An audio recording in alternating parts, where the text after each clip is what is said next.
ನಮಸ್ಕಾರ ವೀಕ್ಷಕರೇ, ನೀವು ನೋಡ್ತಾ ಇದ್ದೀರಿ ಸುಂದರವಾದ ಕೆರೆ. ಅದರ ಸುತ್ತಲೂ ಬೆಟ್ಟ ಗುಡ್ಡಗಳು, ಹಸಿರಿನ ರಾಶಿ ಎಷ್ಟು ಚೆಂದ ಕಾಣಿಸ್ತಾ ಇದೆ ನೋಡಿ. ಕೆರೆಯ ನೀರನ್ನು ನಾವು ಕಲುಷಿತಗೊಳಿಸಬಾರ್ದು.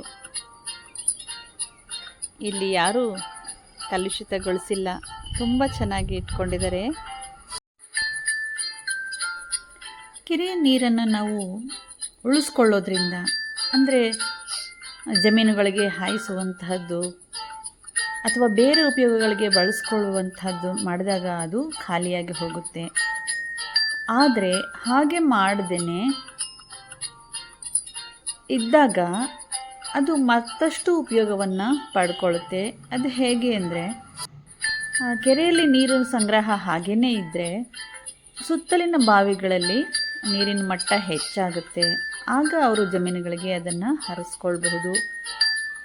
ರಾಸುಗಳಿಗೆ ಕುಡಿಯೋ ನೀರಿನ ಉಪಯೋಗ ಈ ಕೆರೆಗಳಿಂದ ಆಗುತ್ತೆ. ಸುತ್ತಮುತ್ತಲ ಜಮೀನುಗಳೆಲ್ಲ ಹಸಿರಾಗಿರುತ್ತೆ, ತಂಪಾಗಿರುತ್ತೆ ಸುತ್ತಲಿನ ವಾತಾವರಣ. ಗಿಡಮರಗಳು ಸಹ ಬೆಳವಣಿಗೆಗೆ, ಬೇರೆ ನೀರನ್ನು ಎಳ್ಕೊಂಡು ಬೆಳವಣಿಗೆಗೆ ಚೆನ್ನಾಗಿರುತ್ತೆ.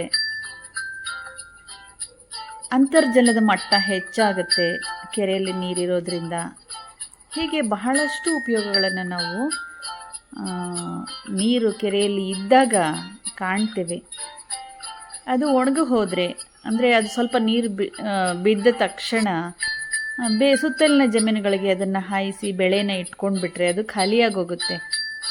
ಆಗ ಮುಂದಿನ ವರ್ಷಕ್ಕೂ ಸಹ ನೀರು ಬಾವಿಗಳಲ್ಲಿ ಇರೋದಿಲ್ಲ. ಹಾಗಾಗಿ ಮುಂದಿನ ಬೆಳೆ ಬೆಳೆಯೋದಕ್ಕೂ ಸಹ ಅದು ತೊಂದರೆ ಆಗುತ್ತೆ. ಹೀಗಾಗಿ ಕೆರೆಗಳಲ್ಲಿ ನೀರನ್ನು ಉಳಿಸ್ಕೊಳ್ಳೋದು ತುಂಬ ಮುಖ್ಯ. ಆ ಕೆಲಸವನ್ನು ಬಹುಶಃ ಇಲ್ಲಿ ಮಾಡಿರಬಹುದು. ಹಾಗಾಗಿ ಇನ್ನೂ ಬೇಸಿಗೆಯಲ್ಲಿ ನೀರು ಇದು ತುಂಬಿಕೊಂಡಿದೆ. ಪಶು ಪಕ್ಷಿಗಳು ಕುಡಿಯೋ ನೀರಿಗಾಗಿ ಹಂಬಲಿಸಿ ಬರ್ತವೆ ಬೇಸಿಗೆಯಲ್ಲಿ. ಸುತ್ತಲಿನ ಗಿಡಗಳು ನೋಡಿ, ದಡವನ್ನು ಅದು ಬಿದ್ದು ಹೋಗದೆ ಕಾಪಾಡಿಕೊಂಡಿದೆ. ಎಷ್ಟು ಚೆನ್ನಾಗಿ ಕಾಣಿಸ್ತಾ ಇದೆ ನೋಡಿ. ಹೋಗಿ ಬರುವಂಥ ನೋಡುಗರಿಗೆ, ಪ್ರಕೃತಿ ಪ್ರಿಯರಿಗೆ ಬಹಳಷ್ಟು ಸುಂದರವಾದ ನೋಟ ಕಾಣ್ತಾ ಇದೆ. ನೀರನ್ನು ನಾವು ಉಳಿಸ್ಕೊಳ್ಬೇಕು. ಅದು ಜೀವಜಲ, ಅದನ್ನು ಕಲುಷಿತಗೊಳಿಸಬಾರ್ದು. ಅದು ನದಿಯ ನೀರಾಗಲಿ, ಕೆರೆಯ ನೀರಾಗಲಿ, ಯಾವುದೇ ನೀರಾಗಲಿ, ಬಾವಿಯ ನೀರಾಗಲಿ, ಅದಕ್ಕೆ ನಾವು ಕಸವನ್ನಾಗಲಿ ಪ್ಲಾಸ್ಟಿಕ್ಕನ್ನು ಸೇರಿಸದೇ ಇದ್ದಾಗ ನೋಡಿ ಇಷ್ಟು ಚೆನ್ನಾಗಿ ಅದು ಇರುತ್ತೆ. ಪ್ರಾಣಿಗಳಿಗೆ, ಪಕ್ಷಿಗಳಿಗೆ ಅದು ತೊಂದರೆ ಆಗೋದಿಲ್ಲ, ಎಲ್ಲರಿಗೂ ಅನುಕೂಲವಾಗುತ್ತೆ.